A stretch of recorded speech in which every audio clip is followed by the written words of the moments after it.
I'm going to tell you right now, there is no worse feeling than staying up until 1 in the morning to watch your team get walked off. God!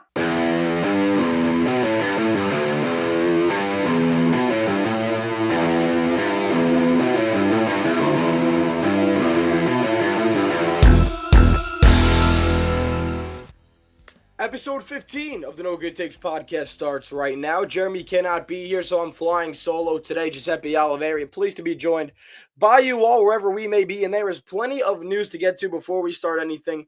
We do want to give our condolences to the family of Ryne Sandberg, an outstanding career, an outstanding player. Obviously, before my time, a shoo-in Hall of Famer. From everyone who was alive to know the man, from everybody who was alive to watch him play. You hear nothing but good things about him. So we just want to give our condolences, not just here, but the entire BTO family, to rest in peace, Ryne Sandberg.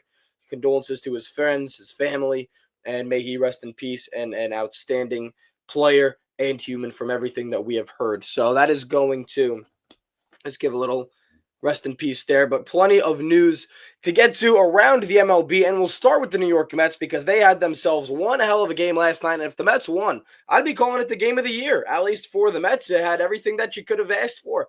It had great defensive plays, none from the Mets, all coming from Fernando Tatis, and one nice diving play by Pete Alonso that we'll get to later that ended up being the Mets downbringing. I don't know. But it did not end up going well for the Mets following an outstanding Pete Alonso save. What else? You had a Mark Vientos grand slam in there, robbed of 2 home runs, though, because Fernando Tatis had to bring one back. But Mark Vientos finally swinging a twig that you can watch. Why can I not talk today? And then you had Huascar Brazoban below the game. He gives up 5 runs after the Mets take 4. So you had that to bite your nails about and throw a hat against the wall. And then Ronnie Mauricio comes in, continues to be clutch, continues it in big spots, a huge home run that I may or may not have fallen asleep for. And then you get walked off by Elias Diaz, the 9-hitter, who has an OPS under 600, who was the 2023 All-Star Game MVP. Bet you didn't know that one. And Rockies alumni. So that means automatically Rockies legend. But a lot to get to, and we'll start with the top of the game. And I want to take this to the home plate umpire last night, who I did not take the liberty to learn his name, nor should he deserve to have his name learned, because he gives one of the worst performances I've seen all year. And I'm not one to sit here and cry and defend my players about strikes and balls, and especially that it's Juan Soto who is going to be the topic of this discussion. It just makes it look even worse as a Mets fan. But I got to say it. This guy got squeezed. He got squeezed badly. There was a terrible call that, again, was at his elbows. Not even letter high. It was above letter high. We're talking collarbone length here.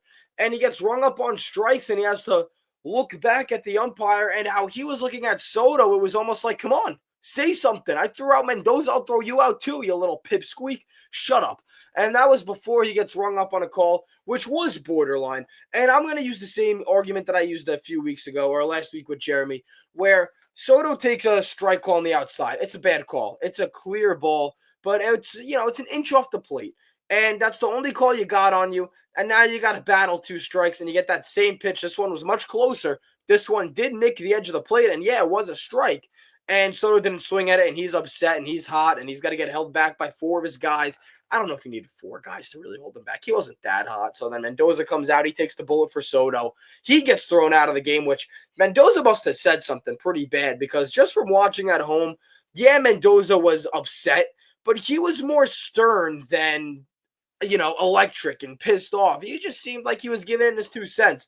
But home plate umpire didn't like it. Mendoza gets tossed. But same argument I'm going to use last week that I'm going to use for Soto. If it's that close, you're going to have to swing the bat. I know that the argument is Soto knows the zone better than any umpire. Well, it doesn't matter because he's getting rung up. And, it was a bad call, sure, the first one. But second one, you got to protect. And Soto does not protect. He thought it was way outside. Even if it was outside, you saw that become a strike call. You can't challenge it yet, so you're going to have to adjust and you're going to have to swing to it. That's my 2 cents on it. So the one after that where Soto gets rung up above the letters, that was ridiculous. That seemed like a petty call more than anything else. But what are you going to do about it? So Mendoza gets tossed. Soto rung up 3 times, whether you want to say they were justified or not. One of them he did swing, but one of them takes borderline, got to protect. Last one, Not even close. And the New York Mets go down 6-5, but still plenty more to talk about of this game. So yeah, you get walked off, but there was a lot. I want to go to this fifth inning because there's a curse with the New York Mets starters that these guys cannot go 6+ innings. Outside of a David Peterson, Tyler McGill, when he was healthy, could give it to you. Maybe Sean Manaea, as you creep more and more into the year, he'll be able to go 6+ for you. But this Mets rotation is so taxed with their arms that even when they were cruising, like Frankie Montas going into the fifth inning, you could argue was cruising last night. Only let up the one run up to that point. And all of a sudden, the wheels start to come undone. The floodgates start to open, and he doesn't make it through the fifth. And Huascar Brazaban comes in, a guy who has not been good, but a guy who you trust to get out of that spot. And look, he was getting hit around, no question about it. But you got a line drive down the first base side. Pete Alonso just saved you a run. He has been outstanding defensively at first base. I don't want to hear any of Pete Alonso can't play defense. I don't understand that narrative. Maybe when he was first coming up, you could have got that across, but the year is 2025. He is by statistically the best guy to pick you a ball out of the dirt. So that's where he's getting you the most outs. But even on defense, he makes a leaping grab to save the game in San Francisco. He makes a diving stop down the first base line in San Diego, which should have saved you the game. But Brazaban, who saw that ball come off of the bat, automatically assumed that was going to get down the line. So he doesn't automatically run to the first base bag. He's not there to cover in time. That's lazy. That's a bad play. Brazaban, you're already getting hit around. Newsflash, you're going to get hit around even more. Help yourself out, dude. Go and cover the bag. Even if it does get down the line, you have plenty of time to go from halfway down over to first base to shoot down behind home plate to back up a ball. That's bad. That's lazy. That's not fundamentally right. The second you see a ball go down that first base line, you got to automatically assume that your first baseman has a chance at it. And that's what happens. That's what lost you the game. I hate to point at plays, single plays, and say that's what lost you the game, because obviously it takes way more than one play to win or lose a game, but that lost you right there. That made me upset. That pissed me off. This is a pitcher who isn't good enough to use an excuse that, I can strike these guys out. No, you are being a bad baseball player for the better part of this year. Go and cover the damn bag. That made me upset. That's what lost you the game. Whatever. So the Brazaban nightmare fifth inning comes in, goes Castillo, number 50, outstanding. He comes in. He is able to just shut down the door for whatever it may be and give the Mets an opportunity. And an opportunity is exactly what they get with down to their last two outs. And Ronnie Mauricio hits a solo shot out to right center, and we got a tied game going to extras. And with not extras, to the bottom of the ninth, which we don't get to extras. But I do want to talk about Mark Vientos, who's swinging a twig to be desired. And now look, he's not jumping off of the page at you. Post All-Star break, he's only batting with a 774 OPS. But considering where he's been all season, yeah, you'll take that. That's a great stride. He's hitting the ball much harder. The slugging is way up. That is something that you really do want to take a look at, because if you can slug, you got an opportunity to come around in this league with this new day and age. We know that. And he could have had a 2-home-run game. He goes to right field earlier in the game. Fernando Tatis, who could just about play anywhere, takes one back. An outstanding play. And then the next time he's up, yeah, you're not getting that one. Vientos goes the other way. And these are the kinds of hits and the kinds of at-bats and the kind of contact that we're seeing from Vientos post All-Star break last year and to the postseason last year, where he's taking the ball where it's pitched. He's able to go the other way with it. Vientos earlier in the year, he wasn't even close to those high and outside fastballs. And now this year, the fastball was his bread and butter all postseason last year, and he's taking it where it's pitched, and that is a great sign to see if you're Vientos. And Mets fans, a little room for concern here. Wow, I really can't talk. But Mets fans, room for concern here. Luis Robert Jr. also swinging a hot twig. And we know there have been plenty of conversations between the Mets and White Sox, and it seems like that a deal will not get done with the White Sox unless Mark Vientos is in it. And I'm telling you right now, it cannot be a one-for-one trade. It cannot be for some middle-range reliever or some fringe starter. If I'm David Stearns, I'm hanging up the damn phone right now with the White Sox. Okay? I've seen enough. Brett Beatty is playable. Ronnie Mauricio is coming around. Mark Vientos is hitting the ball harder. This is it. This is it. Unless you can give up some of your farm for a center fielder, that's it. You're done. You don't need to go and get a bat. I would love to see an extra bat in this lineup because I don't know if I trust McNeil in center every day. I don't know if I can play Tyrone Taylor in center every day, especially in the playoffs. But you're getting depth from your young guys now. That's it. Brett Beatty can play every day for you. Mark Vientos is swinging a hotter bat. Ronnie Mauricio should not be taken out of the lineup. Look, this is your lineup here. Jesse Winker is on the way. Jose Siri is on the way. And these guys aren't playing better than these young guys are. I know that for a fact. But just the fact that you have people you can take off the bench now, doesn't that feel good? Doesn't it feel good that Francisco Alvarez has been taking his walk since he's been called back up, since he looks more comfortable at the plate? Doesn't it feel good that he can catch Edwin Diaz? And even if it's not Edwin, you can bring Luis Torrens in lead for defense, which you probably won't. But the fact that you have him, doesn't that feel good? Look, the Mets right now defensively seem to be firing on all cylinders. The Mets right now, the bottom half of the lineup, firing on all cylinders. There's been one thing that we've been robbed of as Mets fans as a whole, is that this lineup can't seem to hit together at the same time. The bottom of the lineup is producing. Your 1 through 4 go cold. Your 1 through 4 are carrying the bulk of this offense, but your 5 through 9 seem to be a black hole. You cannot get the 1 through 9 hitters to all be hitting consistently. Once they do that, then I will say, this is a team I know can go far. Once they do that, I'll say, this is a team that I am confident in. Look, the National League is wide open. Let's run through the Mets' opponents real quick. The LA Dodgers. Mookie Betts having one of his worst seasons of all time. Probably the worst of his career. Look, the Dodgers are good. They're great. They're injury-riddled. They're injury-riddled every year. They are vulnerable. This is not where I can say the Dodgers are a shoo-in to go to the World Series. They are not. They're beatable.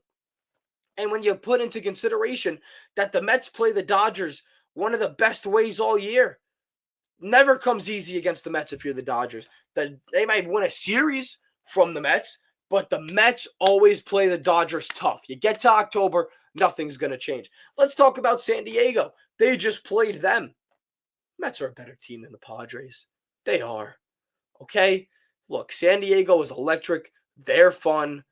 Huascar Brazaban had a brutal blow-up, I don't even want to say start. He came in relief, had a brutal blow-up appearance last night. I'm not worried about the Padres. Come October, I'm not worried about them. Okay, they got the better of the Mets last night. They might win the series from the Mets, okay? I'm not going to sit here and cry and twiddle my thumbs about it. No, I feel good if I'm the Mets right now. Let's go to the Phillies. Phillies might be their toughest test. The Mets, over the past 3 or 4 years, historically play the Phillies well. And they got beat up last time in Philadelphia, but that's when they were in the midst of a terrible swoon. They took a series early in the year from the Phillies, but that's really too early to count. When you look at series, you look at April, May, maybe beginning of June as too early to count because it's a whole season goes by. It's a long season, and you can't compare apples and oranges. It's two completely different teams from one half of the season to the next. And look, the Brewers, the pitching lab, they're going to go and get a bat. They might be a real threat, but until they get an outstanding bat, I'm not worried about them. Look, it's been the same conversation with the Brewers for how long now? They have great pitching. Pitching's going to take you to a World Series, but they always lose. They always lose. I'm not worried about the Brewers. They look great on paper. This is the hottest they've been this time of the year, probably since I've been alive, 2004. Last time they were atop the league this late into a season, it was the 80s, I believe. So, yeah, you know, this is Brewers reaching uncharted territory for decades now, and I don't over-exaggerate that. It's been literally decades, but I got to see them go far in the postseason. You know, I got to see them. I mean, the one NLCS appearance doesn't really count for me. You know, you lost to the Diamondbacks in 2023, a team you should have beat up on. You lost to the Mets in 2024, who granted were hot, but a team that you could have taken care of business with. You know, so the Brewers, definitely a lot of work to do. And then the Cubbies. Look, Cubbies are great all around. Their biggest weakness is their rotation. But you look at this lineup, they have guys who can hit. They have great defense. They have a great bullpen. But you need a rotation. You need solid starters. And I don't know if they can solve that come July 31st. It's only 2 days now from the day of this recording on the 29th. You know, so look, the Mets have their problems also. The Mets are still pretty shallow in the bullpen. Gregory Soto is not enough.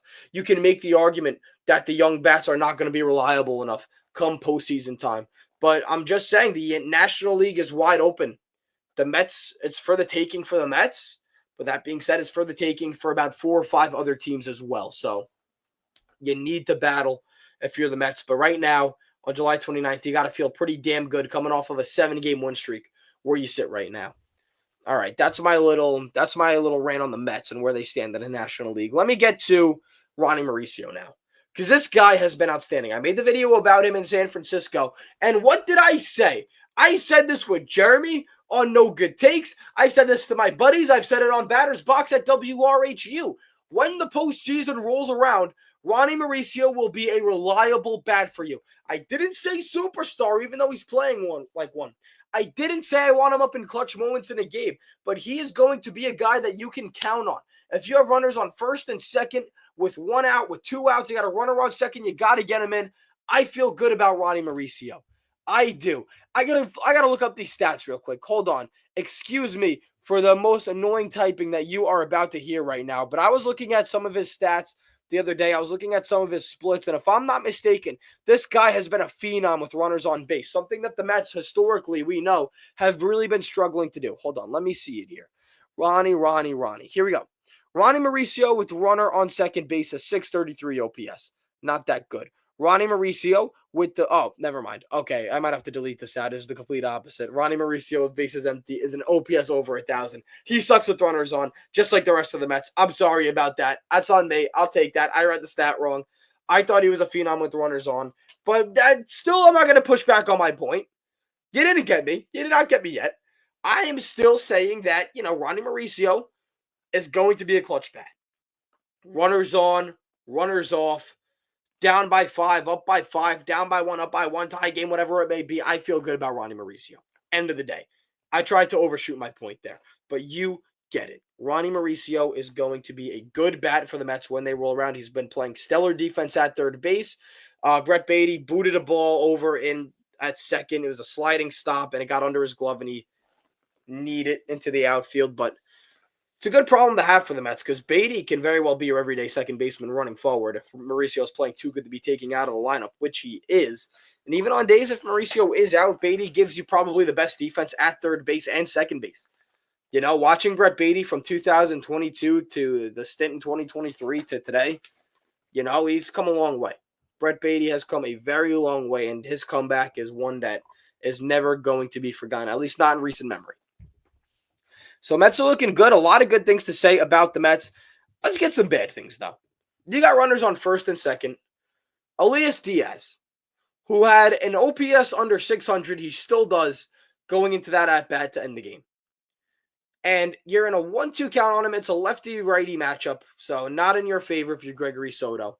But it's a 1-2 count on Elias Diaz, and you're pounding the zone on him. Keep in mind, this is a guy who has walk problems. And now all of a sudden, you cannot seem to miss the zone if you're Soto against the 9-hitter for the Padres. And I'm not saying that's a bad thing. I'm not. But look, it's a 1-2 count. You keep on pounding the zone. He's fouled off a couple of pitches now. Let's get one in the dirt. Let's get one at his eyes. Let's see if he can change his eye level a little bit. I don't know why you have a runner in scoring position. The 9-hitter is up. You have him in a 1-ball, 2-strike count. And you continue to pound the zone on him. Why? Why are you doing that? It's not a good play. It's not smart baseball. See if he'll fish. See if you get one on the corner. See if you could maybe get a call just a little outside, just a little up, just a little down. But you keep on attacking this guy like you have the greatest hitter in the world on deck. And look, it's the top of the Padres order. I know, but you were pitching him like it was a full count, like you couldn't afford to walk him. You had a couple of balls to give up. I'm not saying make it uncompetitive and get him in a full count, and now you got to make the pitch. But look, all I'm saying is, see if he'll bite at one. So that frustrated me. And Gregory Soto, he was lights out his first appearance, this appearance, whatever. It wasn't his runners on base, or it was, excuse me. And you had the chance to turn a double play. You airmailed it over Lindor. He was able to hold on to it, and then you make up for it. You get the force out at third, but annoying. I was annoyed watching that at bat. I was saying it sitting in my bed. I mean, Isn't that a perfect example? A bum in his bed screaming at the professional getting paid millions. But, I was saying it last night. Make him fish. Let's just see if he can get one. Whatever. So Mets get walked off again. Plenty of the series left. The Mets looked good. The top of the order looked pretty bad. Lindor's getting concerning. He had a 3-hit game in San Francisco, but outside of that, Lindor's been a concern. And the numbers since him breaking his toe are revealing. And, he broke out of it a few days before San Francisco. 2 hits righty. But look, Lindor's not looked good for the most part. It's not the broken toe. It's not. A broken toe isn't going to affect you for this long. Maybe it's a mental thing, but his OPS continues to sink. The average continues to sink. And again, Mendoza. I know that Soto's gone a little cold lately, but I don't like Lindor in the 2-hole. I really don't. I think that belongs to Soto. I love Nimmo leading off. I think Lindor would be a great third hitter in the lineup without the threatening power of Alonso. I think he'll be just as protected like he is with Soto. But again, whatever. Lindor's been struggling. Getting a little concerning now. I'm not ready to give up on the guy. Give up on the guy. It's a little extreme. I'm not ready to sit here and bite my nails at him, but sooner or later, August is going to turn to September. We're not even in August yet, but time to turn up if you're Lindor. I'll leave it at that. I'm a little rambling there, but that'll do it for the Mets portion. Lineup needs to wake up, but younger guys are looking good. Francisco Alvarez, another good game, taking his walk, something that we have not really seen from him before his trip back down to AAA. But speaking of trips down to AAA, I just want to get this out of the way for the New York Yankees. When are you going to have the conversation to send Anthony Volpe down? Because it's worked with the Mets. Obviously, Brett Beatty's stint was longer than everybody wanted. He was up and down. Francisco Alvarez doesn't even have to be for long. He was down for what, a week and a half? And he comes back up and he looks way better. He looks more confident. Anthony Volpe needs to get sent down. Anthony Volpe needs to go and work on his game. Where the Yankees are right now, he's not helping you win games. He is not playing great defensively. He struck out twice last night against Tampa Bay. And with Aaron Judge out and how they are trending down, this is a bad series you have right now against the Rays. Take him out. Just bring him back down. I know you have nobody else to put there, but he's getting unplayable. Anthony Volpe is getting unplayable. He had a hard-hit ball last night to shortstop. I know he still got thrown out on an outstanding play, but look, the Yankees right now sit 1.5 games in first place in the wild card spot. How the Yankees historically play the Rays and how they've played the AL East this year and how the Rangers have come back from the dead, the Yankees can very well be out of a playoff spot by the end of the series. I'm not saying it's going to happen. It's going to take some help. But right now, the Yankees are playing their worst baseball all year, really ever since they went to Toronto. It's been a constant downward spiral, and now you don't have Aaron Judge. You're only saving grace, really, in this lineup, and yeah, Jazz has been good. Yeah, Cody Bellinger's been great, but in the grand scheme of things, Judge is the guy who's going to turn it up for you. And Giancarlo Stanton's been a great singles hitter. He's gone the other way, struck out in a big spot last night, but Stanton's been good for you also. But it's like 2023, not to the same extremes, but without Aaron Judge in this lineup, the Yankees are hard to watch. They are not a good baseball team. Jeremy brought it up to me the other day. We were at my house. He said the Yankees are a team of individuals. He said that they are a team of guys who can hit, but they're not a team that can pass a baton. They're not a team that can play like a team. And he's right. He's not wrong. Yankees have struggled all year at that, basically, and it's been tough for the Yanks. And they lose a series opener to the Rays. Cam Schlittler was an out away from getting out of a clean first inning. He walks a guy, then Junior Caminero takes him yard. Yankees got the 2 runs back in a little untraditional fashion. A couple of walks, a sacrifice fly. The Yankees, they did their job, right? But the Yankees right now, as they stand, are not good. The pitching is not reliable. The lineup is going to be too quiet. They struck out 10 times last night. The Rays struck out 9. The difference is the Rays took their walks. The Yankees only had 2, and they came in the first inning. The Yankees had it, man. And their problem is their lineup is just going quiet. These bats are going dead. When I watch the Yankees, it feels like I'm watching a team uninspired. And that's not a good thing. And the deadline is in 2 days. This is the worst possible time if you're the Yankees to go quiet. And guess what? It happened. So what do you do at the deadline? I'm not going to sell. You can't. But I'm not going to give up the farm. Mike brought it up on the Burrows the other day. You can't sell the farm to make a push because this isn't a team that I believe in. This isn't a team that I think Yankees fans believe in. This isn't a team that I don't know if Brian Cashman believes in. And I just think that you got to stay still. It sucks that you got Ryan McMahon now, but he does give you great defense. It's not a great contract. He's not a great bat. He definitely benefited from Coors Field like so many of these Rockies do.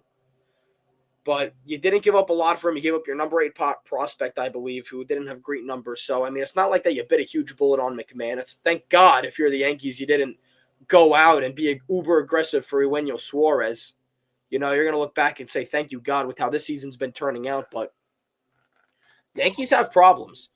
The pitching staff has been good for the most part. You know, Fried has been good, and Rodon is a guy who you can rely on. Cam Schlittler is somebody who pitched decent last night, but, you know, I don't know if I'm ready to give him flowers consistently yet. Obviously, he's a rookie. Obviously, he came up sooner than expected, so I'm not knocking the kid. I'm just saying that, you know, he still needs work. I think anybody can tell you that, and he's been very good since he's been called up, but he's not October reliable. You know, Luis Gil's still out. Garrett Cole's not coming back until next season. That's a huge blow for the Yankees all year, but the dominance of Fried has made up for it a little bit, so you can either use that argument or you can use the argument that imagine the dominance of Fried and Cole. You have the best 1-2 punch in baseball. But Judge is only getting older. And if he does come back from the IL, if you do want to DH him, you don't want to take that risk of having him injure that elbow anymore in right field. You know, the Yankees' defense is already shaky. And Judge gave you very, very good defense, gave you great defense in right field, but you need him for the bat. You need him for his bat, and if he comes back, and if he doesn't miss a beat, then you feel good again. But this is a very telling week for the Yankees. The deadline is here. You got to stay above the water, not above 500, but you got to float above the water here. You got to stay competitive. You know, the Blue Jays are running away with the AL East, even though they lost last night, but still. You need to keep on battling if you're the Yankees, because if you do get Judge back, and if you're playing 500 ball and you're still in a wild card spot, then I feel good again. We know the Yankees historically. Their June to July is terrible. Their August, September, they turn it up. And they give you a little hope. They went to the World Series last year. We don't talk about the Yankees like they went to the World Series last year. Maybe it's because they had a weak path to the American League. Maybe it's because they were bad fundamentally on defense. But damn it, they were a World Series team. So they still have that same DNA. They still have that same formula. Maybe they'll figure it out. I don't know. I hate to sit here and talk bad about the Yankees. I hate to sound like a biased Mets fan, but they haven't really given you good anything to talk about recently. But they have still that same core that went to the World Series. Being said, defensively, they did not fix anything. Base running errors continue to stay there. And you have your guys who are supposed to be focal points in this lineup, like Anthony Volpe, who have done nothing but regress. Cody Bellinger has been the second best hitter on this team. He's been the second best player on this team behind Aaron Judge. Judge continuing to be the best hitter in the world. Even with him out of the lineup now, still the best hitter in the world. And Jazz Chisholm, who, again, made a tough play at second the other day, but wasn't able to do it. He's been a little shaky at second all of a sudden. And, you know, the pitching. Fried is outstanding. Everybody else is good, but not good enough. All right, so that's that with the Yankees there. Do we have anything else on the Yankees? Let's see. Their bats go dead. The Rays made the plays the Yankees didn't. At short, at second, Chandler Simpson in center field had a bad play on a ball, wasn't able to come up with it. But look, Yankees need help, and it's from within. You need help from within if you're the New York Yankees. I mean, you can only say so much about this team. They're struggling. They are hard to watch. Maybe they'll figure it out. Maybe they won't. I don't know. But right now, you need a lot to go right if you're the New York Yankees. They played tonight against Tampa Bay, a team that historically beats up on them. The Rays started to sell, by the way. This will be my last point, and then we'll get to some league-wide news. The Rays started to sell. You know, they basically threw in the hat. They threw in the towel. But all of a sudden, you know, if you can take 2 or 3 from the Yankees, if you can sweep the Yankees, guess who's back in a freaking wild card spot? The selling Rays. And they're smart. They've done this before in the past where they're battling for a playoff spot and they sold because they just knew they didn't have it in them and they went for the future. And they're going to do it again. But look, it's just the principle that a Tampa Bay Rays team that is selling has the New York Yankees number time and time again. Whether they're in Tampa Bay, Steinbrenner Field, or freaking the Trop. Whether they're in the Bronx at Yankee Stadium. They always seem to know the Yankees better than the Yankees know the Yankees, and it is bad. It's bad. And that's a Rays team, by the way, that Michael K brought it up to me when I interviewed him the other week. That's going to have to go on the road because of the terrible July and August weather that you get in Tampa Bay. The massive rainouts that they're going to experience makes them a road warrior team. They'll have to figure it out. Okay, now I'm done on the Yankees. Figure it out. Figure it out. Okay. League-wide news, then we'll get out of here.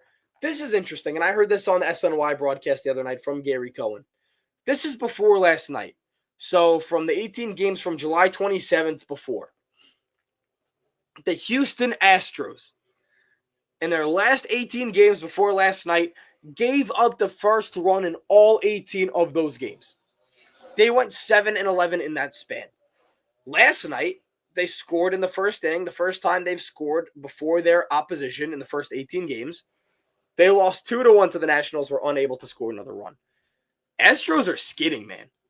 I mean, Jeremy Pena has been outstanding. Hunter Brown has looked terrible in his last few starts.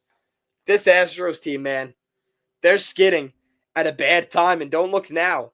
But the Mariners are just 3 games back of Houston. The Rangers, who have come back from the dead, are just 4 games back of Houston in the AL West. Still plenty of baseball to be played. And this AL West, man, the last 2 seasons now, it is not easy to crown a champion in this division. And now the Mariners and the Rangers are right back at it. They're at the games back mark 3 and 4 where they'll stick around and it'll be close at the end of the season. You just know it. But Astros got to figure it out because I was sitting here the last couple of weeks singing their praises, saying that they got to be the most feared team in the American League if the playoffs started today.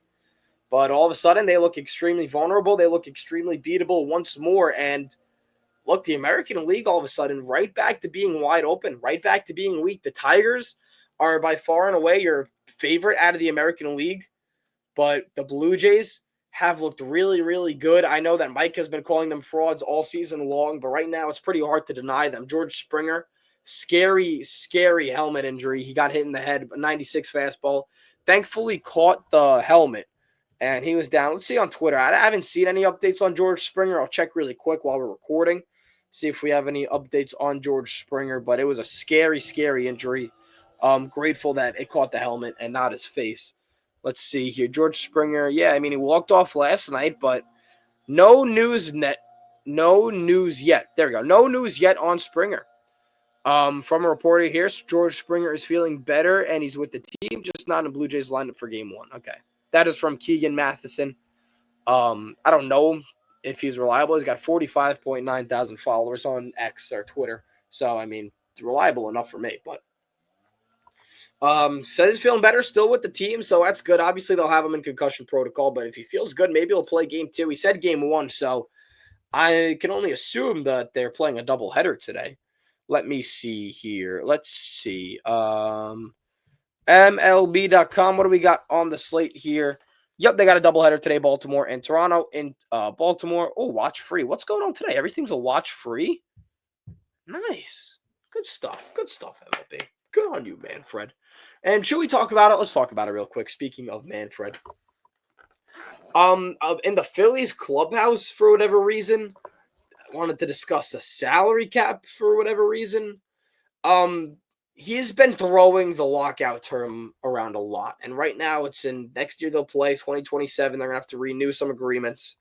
And he's been throwing the word lockout around a whole lot. And the owners are in a huge, huge bind for a salary cap and a salary floor. You know, they can't keep losing these guys to the big name players like the Mets, Dodgers, Yankees. You know, they can't keep losing their guys. And I understand that, you know, I do. But my answer to you is, what do you do about the contracts that have already been signed? And look, and baseball, what separates baseball from everyone else is that your big market teams can spend. And look, it sucks for the small market teams. It does. Not to say it hasn't been done. 2023, that payroll gets brought up all the time. Payrolls don't win you games. Your players win you games. You know, not to say that these players are better or worse. Obviously, there's better and worse teams, but the Tampa Bay Rays in the COVID year, 2020, was one of the best teams in the league. They were doing it with a gum on a stick. That's what they were putting together out on the field. So, whatever. Apparently, Bryce Harper got in his face. I love Bryce Harper, by the way, coming as a Mets fan. Yes, I know. Nick Castellanos, he was saying that Rob Manfred has been threatening players with the lockout. Obviously, players want to keep it how it is. Owners want to get a salary cap, salary floor, and Manfred wants to please everybody. Not going to be easy to do, pal. Not going to be easy to do. All right, a few more topics before we get out of here. Suarez x-rays on his hand come back negative, so thank God for the Snakes. They can continue their sail. Tigers get Chris Paddock. He has not been good. He just adds some depth to this rotation. Chris Paddock, yes, this is the same Chris Paddock who got into that beef with Pete Alonso in 2019, said that he should have been Rookie of the Year. Shut up, you idiot. You moron. Let's see, what else do we have here? Manuel Clase. He's been thrown into the betting scandal, placed on a paid leave. Absolutely throws a wrench in the plans if you're the Cleveland Guardians for the sell. Let's see where the Guardians stand right now. I keep on freaking Xing out of the, I keep on Xing out of MLB.com to see where everybody is. But the Guardians were hot, but I mean, this is just brutal for the Cleveland. Let's see here. The Guardians are 4 games out of a wild card spot. They were 8-2 at a time. Now they're 5-5 in their last 10, so they start to skid. They will be selling, I am sure. Let's just see real quick. Red Sox right now hold the last wild card spot. Rangers half a game back of them. Mariners half a game above Seattle. Above Boston. Oh, and with the loss last night, the Yankees only 1 game up in the wild card, so they can very well be out of it come the end of this week. So, just that there. Any more? We got Brewers take game 1 from the Cubbies. What did I say? I'm going to play the I was right trumpets. Beginning of the year, I said it doesn't matter who the Brewers throw on that field. They will always forever be a 90-win team or around there, and they will always compete for the NL Central. Everybody said, Giuseppe, it's not going to be the Brewers. It's got to be the Cubbies. And I said, sure, it could be the Cubbies, but it won't be not the Brewers. You understand me? Stay with me now. And the Brewers, here they are, come back from the dead. They were dead and buried. Now they are back on top, and look at that. They beat the Cubs in the opening game despite a Mizorowski absolute implosion in the first inning. He overthrew his first baseman, airmailed it over his head, and they still won. They are first place in the NL Central. Will they win the NL Central? I don't know. But right now, they are the best team in the National League, I think. Let me see. Please stand by. They are. Yeah, they are. I knew it. I knew it all the whole time. And yeah, so the Brewers look great. I mean, all seriousness. Brewers look good, and regular season Warriors, I said it with Jeremy last week, they can wow me in the regular season all they want, but at the end of my rant that said they're always due for around 90 wins. They're always due for an early exit in the postseason, and I'm sure nothing is going to change there. So that is going to do it for episode 15 of the No Good Takes podcast. Unfortunately, Jeremy cannot be here, but my name is Giuseppe Oliveri. Thanking you so much for watching. Damn, Giuseppe, get it right. Thank you so much for watching. Let's get the thank yous out of the way. Thank yous. I need an absolute reset, mind reset. Let's get the shout outs out of the way here. You can catch Kevin on with the bunker. Mike has mic'd up. Mike and JM make up the Hardline Sports Talk. Mike and Bunk make up the Burrows.